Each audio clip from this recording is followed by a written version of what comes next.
I would also suggest looking at YouTube videos of wig reviews. Stay clear of ones that use models because they tend to have styled wigs on them. I would say definitely, you know, watch as many as you can. They don't have to all be from me. In fact, I would recommend watching a wide variety of different people trying on the same wig if you're interested in it.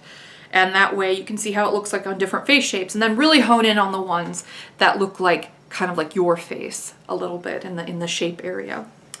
Let's see. I would definitely get a price range in mind. The majority of my customers spend about, I want to say $150 to $200 per wig.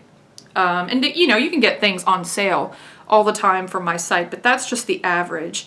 And that's because I don't carry any really low-end wigs. The lowest end wigs that I carry is I carry a couple of sepia styles that I like, but I consider them costume styles, even though they're technically high fashion. And then I carry some Forever Young wigs, which are also high fashion styles that are, you know, they're okay, but they're not necessarily what I would recommend for daily wear. And since the majority of my clients are in the market for medical grade wigs, that's what I tend to sell, and so they tend to be a little bit more expensive. So just keep that in mind. When it comes to wigs, oftentimes you get what you pay for, and if you want something that looks realistic, sometimes you're going to have to fork over a little bit more money to get the more realistic cap features, such as a monofilament 100% hand-tied top, or a lace front that's convincing. I mean, you can get a lace front wig for cheaper, but the quality control isn't quite as good with some of the lesser expensive brands such as Vivica Fox and things like that. So just keep that in mind. You can get some cute high fashion styles from other locations that have, you know, lace fronts and whatnot, but they're not going to be of the same caliber of quality as some of the stuff that I carry.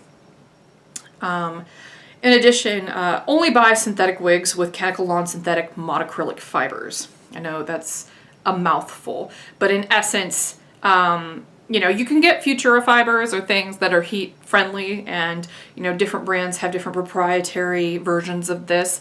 Hair You Wear has True to Life fiber. John Renault has Heat Defiant fiber. They're all different versions of the same thing, and that is essentially a Futura fiber, which can be heat styled, usually up to somewhere between 325 and 350 degrees with heat styling tools. But please note that these kind of fibers, they wear more quickly because they're more elastic, so friction tends to build up in them a little bit more.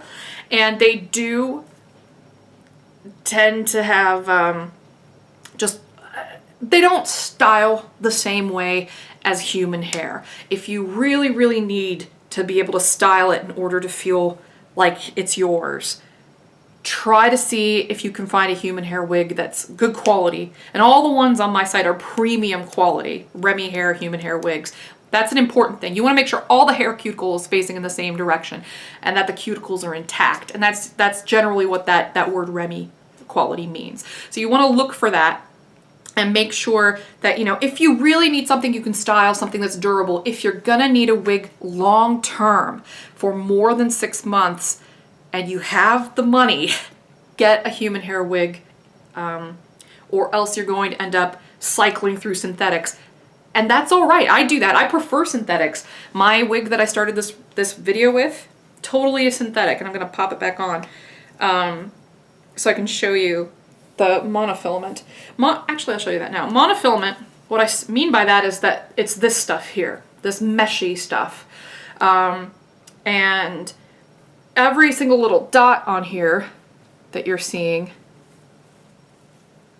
is actually hair that has been individually sewn in and then knotted into place. The knots, if they're done well, are going to be really, really small, to the point where people can't see them. And then when you put the wigs on with the monofilament, this is why they cost a little bit more. They look like they have a scalp. Now this wig does not have a lace front, but that's fine by me. I like the monofilament top though. And that's why people pay extra for the monofilament, because otherwise you're dealing with permatease.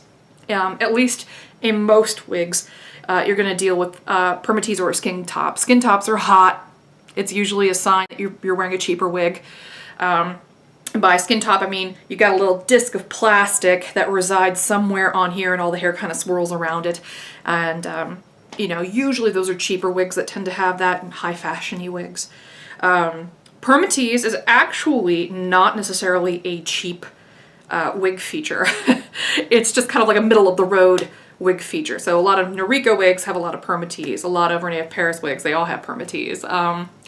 Let's see, John Renault has some wigs with permatease. So there are some very high-end brands that have permatease. And permatease is, I don't have any examples on hand right now, but it's like little itty bitty kinky fibers that kind of hold the wig into a certain shape while simultaneously obscuring the wefting at the top of the head. So instead of all this, it would be completely opaque.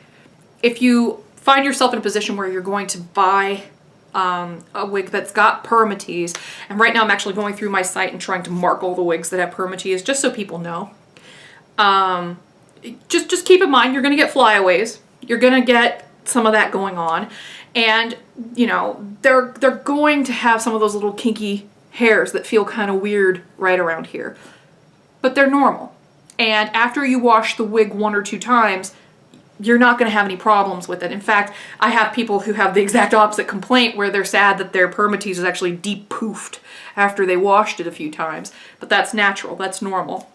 And a permateased wig, you can rely on that permatease to last you only about a month. So if you really like the big va-va-voom body of a permateased wig like any of the Noriko styles, just keep in mind that after about a month of continuous wear, that permatease is definitely going to permanently de-poof. I know I'm covering a lot in this video, so hopefully I'm touching on all the stuff you need me to.